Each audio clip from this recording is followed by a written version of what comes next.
সকাল আমার ফ্যামিলি, কেমন আছো তোমরা? আশা করি সবাই খুব ভালো আছো। আর আমরা মোটামুটি ভালো আছি। আমি আলপনা আমার নতুন আরও একটি ব্লগে তোমাদের সবাইকে জানাই অনেক অনেক স্বাগত আর অনেক অনেক ভালোবাসা।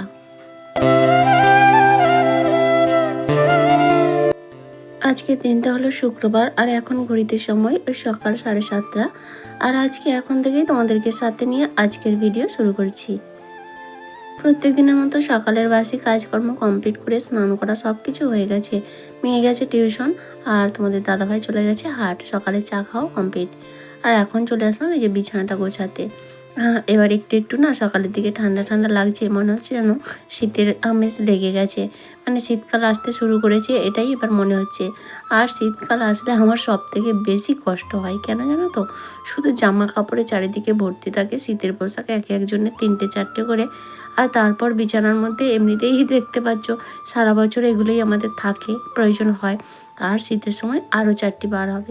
তো সব মিলিয়ে তারপরে সকালবেলা ঠান্ডাইতে উঠতে ইচ্ছা করবে না, উঠে কাজ করতে। এই যে কষ্টগুলো আমার মনে হয় শীত থেকে সব থেকে ভালো। গরমে একটু কষ্ট হলেও ঠিকই আছে, তবুও যেন ভালো লাগে। শীতকালে একদমই ভালো লাগে না। তাই বিছানাটা গোছাচ্ছি আর ভাবছি যে এবার আমার পরিশ্রমটা আরও বেড়ে যাবে। মানে কাচা আর কি, এমনিতেই প্রত্যেক দিন তো কাচতে আছেই, তবে সেগুলো হালকা পাতলা জিনিস অতটা কষ্ট হয় না। আর শীতের পোশাকগুলো মোটা মোটা জিনিস, কাচতেও কষ্ট আর শোকাতেও 2-3টে দিন লাগে। তো সব মিলে একটা বিরক্তিকর, কিন্তু কি আর করা যাবে বলো, প্রকৃতির নিয়ম কে বদলাতে পারে, তাই না? তো যাই হোক বন্ধুরা, পুরো ভিডিও জুড়ে থাকার অনুরোধ রইল। আর ভিডিওর কোনো অংশ যদি একটু ভালো লেগে থাকে তাহলে প্লিজ একটা লাইক করে জানিও।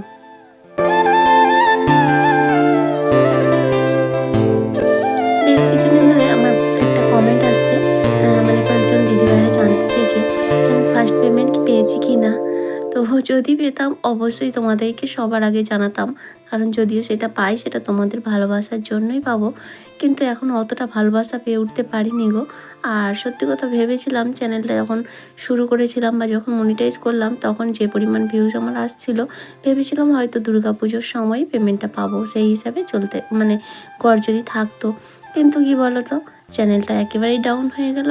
আর এখন ভিউ সেরকমভাবে হয় না। যত ভালো করে ভিডিও বানানোর চেষ্টা করি কিছুতেই ভিউ হচ্ছে না। আর পেমেন্ট কি করে পাবো? আসলে কি বলো তো, একটা কথা না মানতেই হয়, গরিবের যে কোনো আশা করলে না সবসময় সেটা নিরাশায় পরিণত হয়ে যায়। আশা কখনোই সেভাবে পূর্ণ হয় না। তো জানি না কবে পাবো তোমাদের ভালোবাসায়। দেখা যাক কোন দিন পাওয়া যায়, তবে চেষ্টা করতে ছাড়বো না। তো যাই হোক, ভেবেছিলাম এই সময় পেয়ে যাব, কিন্তু না, এখনও অনেকটাই বাকি আছে। তো যাই হোক, তোমরা জানতে চেয়েছো অনেকেই, তাই জন্য জানিয়ে দিলাম। আর যদি পেতাম, আবার অনেকে বলেছো তুমি তো এই বিষয়ে কোনো কথা বলো না। আসলে তো এখন আমি পাই না, তো সেই বিষয়ে কি বলবো বলো? যদি পেতাম অবশ্যই তোমাদের সঙ্গে শেয়ার করতাম। সব কিছু শেয়ার করি, আর এই জিনিসটা যেটা তোমাদের জন্য হবে সেই জিনিসটা শেয়ার করবো না, তাই কি হয়? রিয়াজ ওয়ার্ল্ড থেকে কমেন্ট করেছে, তোমার বন্ধু হয়ে আছি, তুমি কিন্তু এখনও আমার বন্ধু হওনি। তো দিদিভাই তোমাকে বলি, এইভাবে কমেন্ট করে নিজের চ্যানেলটার কিন্তু ভীষণ ক্ষতি করে ফেলছো। আমিও এর আগের চ্যানেলে এইভাবেই ভুল করেছিলাম, কারণ সবার দেখতাম এরকম করতো অনেকে। তো সেটা দেখে আমিও করতাম, দেখতাম এটা হয়তো 2-4টে সাবস্ক্রাইব আসতো ঠিকই, কিন্তু সেক্ষেত্রে চ্যানেলেরই ক্ষতি। কারণ এইভাবে জোর করে যাদেরকে সাবস্ক্রাইব করানো হয় না, তারা কখনোই ভিডিও দেখে না। আর দেখবে যখন তোমার চ্যানেলে যেসব সাবস্ক্রাইব রয়েছে, যারা তোমার ভিডিও দেখে না, সেগুলোকে মানে সেই সব সাবস্ক্রাইবগুলোর জন্যই না ইউটিউব ইমপ্রেশন পাঠানো বন্ধ করে দেয়, তখন চ্যানেলটা ধীরে ধীরে ডাউন হয়ে যায়। তাই ওইভাবে বলো না যে মানে ওই রকম কারো চ্যানেলে গিয়ে ওই রকম কমেন্ট করলে না তোমারই চ্যানেলের ক্ষতি। শ্রুতি সাহা কমেন্ট করেছে, দিদি তোমার শাড়িটা অনেক ভালো হয়েছে, thank you so much. Comment করেছে Sabana blogs, Mamoni Bagdi, Joya Roychowdhury, Kushal Kuheli blog, Moni live blog, Sangeeta Karmakar, আর ফুড কর্নার। তো ফুড কর্নার দিদিভাইয়ের বাড়ি ঘাটালে, এটা জানতে পেরে ভীষণ খুশি হলাম যে আমার পাশাপাশি কেউ আমার ভিডিও দেখে। এছাড়াও রয়েছে Nirku Ghosh, thank you so much. তোমাদের সবাইকে অসংখ্য ধন্যবাদ আমার ভিডিও দেখার জন্য আর এত সুন্দর সুন্দর কমেন্ট করার জন্য। আর তোমাদের কাছে একটাই অনুরোধ, আগামী দিনগুলোতেও এভাবেই তোমরা আমার পাশে থেকো আর আমাদেরকে সাপোর্ট করো।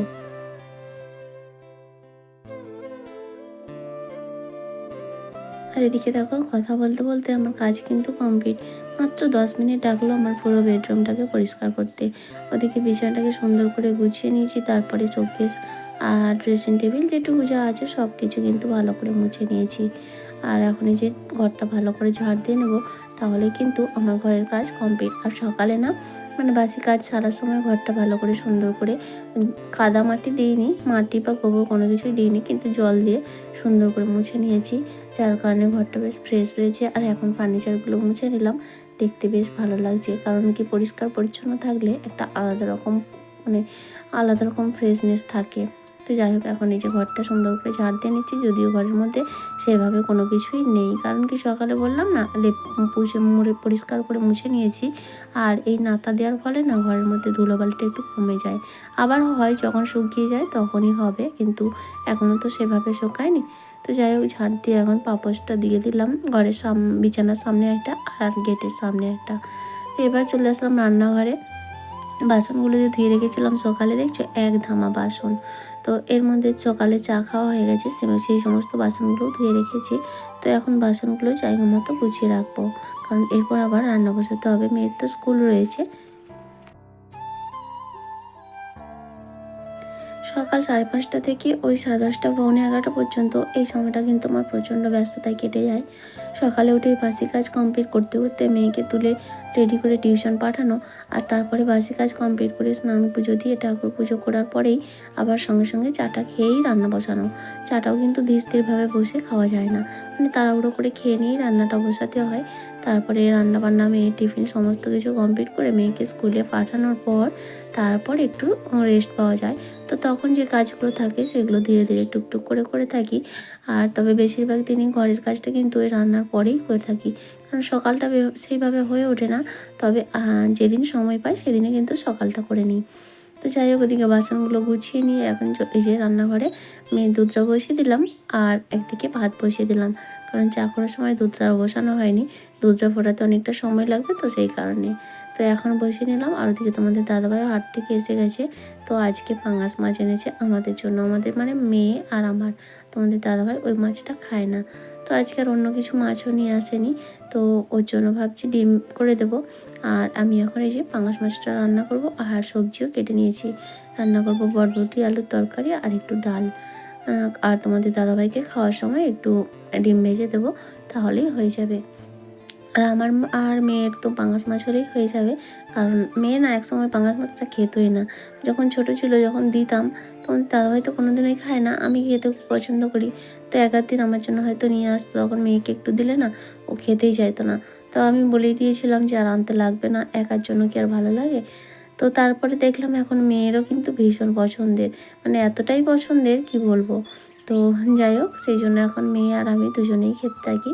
আর এদিকে এখন দেখো মাছটা ভাজছি, আর পাঙাশ মাছটা তেল তেল ছিটকায় না। আর ওদিকে তোমাদের দাদাভাইকে বলছিলাম একটু ক্যামেরা করে দিতে, তো ভয়েতে অনেকটা দূরে রয়েছে, তাই জন্য বলছি তেল ছিটকে পড়বে, আমি সামনে আছি, আমার করছে না। তো যাই হোক, এদিকে দেখো কথা বলতে বলতে আমার রান্না দুদিকে দুটো হয়ে গেল। আর সম্পূর্ণ আলাদা কড়াই খুন্তিতে কিন্তু বরবটির তরকারিটা রান্না হচ্ছে, দেখতেই পাচ্ছ। আর ওদিকে পাঙাশ মাছটা কিন্তু আলাদা কড়াই খুন্তি, মানে ছোঁয়া লাগলেও খাবে না। বাকি রান্নাবান্না শেয়ার করলাম না, খাওয়া দাওয়া কমপ্লিট হয়ে গেছে। আর এখন বাজে এই 2:45 মতো। এখন এই যে বাইরে এসে একটু দাঁড়িয়েছি, মেয়ে স্কুল থেকে আসবে বলে। কারণ তোমাদের দাদাভাই ডিউটি গেছে, ওই পাশের বাড়ির একজনের সঙ্গে মেয়ে আসবে, তাই রাস্তায় দাঁড়িয়ে আছি। ওকে এখানে নামিয়ে দিলে তারপরে আমি বাড়ি নিয়ে যাব। তো এই যে বন্ধুরা, এখন রেডি হয়ে নিয়েছি, একটু মেয়ের নাচের ক্লাস আছে, আজকে শুক্রবার তো নাচের ক্লাস, আর 5টা থেকে ক্লাস। এখন বাজে 4:45 মতো। আর এদিকে মেঘ কিন্তু অন্ধকার হয়ে গেছে। তো ছাতা নিয়েছি। তো এখন হয়তো বৃষ্টি হবে না, আসার সময় বৃষ্টি হবে কিনা জানি না, তোমাদের দাদাভাই তো ডিউটি আছে। তো এখন হাঁটতে হাঁটতে যাই। আর প্রচুর মানে একেবারে এমনি অন্ধকার, এখন তো 5টা 5:30 বাজলেই অন্ধকার হয়ে যায়। তারপর আবার মেঘলাও হয়েছে, ভীষণ মেঘলা, আবার দূরের দিকে মেঘও ডাকছে। তো জানি না কি হবে, যাই হোক। তো চলো এখন নাচের ক্লাসে যাই। বাবা ছাতা ঠিক আছে, করি।